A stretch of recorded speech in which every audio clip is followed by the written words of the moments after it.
এই মাস আলহামদুলিল্লাহ আল্লাহ তাআলা বান্দাদেরকে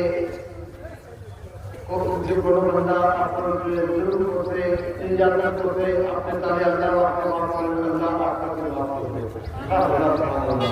এই মাস মাফির মাস আছে, এই মাস গুনাহ থেকে আল্লাহর কাছে তওবা করার মাস আছে। এবং একটা সুযোগ আল্লাহ তাআলা দিয়ে দিয়েছেন। আমরা অনেক সময় কিন্তু যখন বিপদ পরেশানি আসে তখন আমরা একটু অস্থির হয়ে যাই, পরেশান হয়ে যাই। এইসব বিপদ পরেশানি আমার মধ্যে কেন আসে? আল্লাহ তাআলা কিন্তু কোরআন এর মধ্যে ইরশাদ করেছেন, ওয়ালা নাবলুকুম বিশাইইন মিনাল খাউফ, বান্দা আমি তোমাদের পরীক্ষা করছি। আল্লাহ তাআলা বলেন আমি তোমাদের আমি তোমাদের পরীক্ষা নেব।